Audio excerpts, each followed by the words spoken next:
ግፍ፣ ጥረት፣ ብቸኝነት። እንደገና ከፀሐይ በታች የሚደረገውን ግፍ ሁሉ አየሁ፣ አስተዋልሁም። የተገፉትን ሰዎች እንባ ተመለከቱ፣ የሚያጽናናቸውም አልነበረም። ኃይል በሚገፏቸው ሰዎች እጅ ነበረ፣ የሚያጽናናቸውም አልነበረም። እኔም የቀድሞ ሙታን ዛሬ በሕይወት ካሉት ሕያዋን ይልቅ ደስተኞች እንደሆኑ ተናገሩ። ነገር ግን ከሁለቱም ይልቅ ገና ያልተወለደው ከፀሐይ በታች የሚደረገውንም ክፋት ያላየው ይሻላል። እንዲሁም ጥረትና የሥራ መከናወን ሁሉ ሰው በባልንጀራው ላይ ካለው ቅናት እንደሚመነጭ ተመለከቱ። ይህም ደግሞ ከንቱ ነፋስንም እንደመከተል ነው። ሰነፍ እጁን አጣጥፎ ይቀመጣል፣ የገዛ ራሱንም ሥጋ ይበላል። በድካምና ነፋስን በመከተል ከሚገኝ 2 እፍኝ ይልቅ በእርጋታ የሚገኝ 1 እፍኝ ይሻላል። ደግሞም ከፀሐይ በታች ከንቱ የሆነን ነገር አየሁ። ልጅም ሆነ ወንድም የሌለው ብቸኛ ሰው አለ። ጥረቱ ማለቂያ የለውም፣ ዓይኑም ባለው ሀብት ገና አልረካም። እርሱም ለማን ብዬ ነው የምደክመው?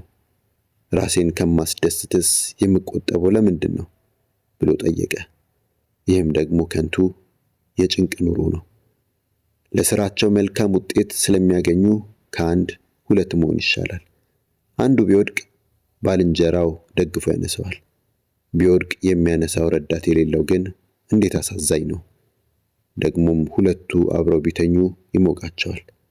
ነገር ግን አንዱ ብቻውን እንዴት ሊሞቀው ይችላል? አንድ ሰው ብቸኛውን ቢያጠቃውም 2 ከሆኑ ይመክቱታል። በ3 የተገመደ ገመድም ቶሎ አይበጠስም።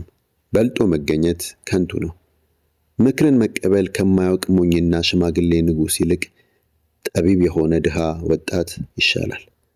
ወጣቱ ከእስር ቤት ወደ ንጉሥነት የመጣ ወይም በግዛቱ ውስጥ በድህነት የተወለደ ሊሆን ይችላል። ከፀሐይ በታች የሚኖሩና የሚመላለሱ ሁሉ ንጉሡን የሚተካውን ወጣት ተከትለው ታየሁ።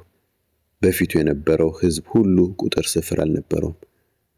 ከእርሱ በኋላ የመጡት ግን በተተኪው አልተደሰቱም። ይህም ደግሞ ከንቱ ነፋስንም እንደመከተል ነው። ግፍ፣ ጥረት፣ ብቸኝነት። እንደገና ከፀሐይ በታች የሚደረገውን ግፍ ሁሉ አየሁ፣ አስተዋልሁም። የተገፉትን ሰዎች እንባ ተመለከቱ፣ የሚያጽናናቸውም አልነበረም። ኃይል በሚገፏቸው ሰዎች እጅ ነበረ፣ የሚያጽናናቸውም አልነበረም። እኔም የቀድሞ ሙታን ዛሬ በሕይወት ካሉት ሕያዋን ይልቅ ደስተኞች እንደሆኑ ተናገሩ። ነገር ግን ከሁለቱም ይልቅ ገና ያልተወለደው ከፀሐይ በታች የሚደረገውንም ክፋት ያላየው ይሻላል።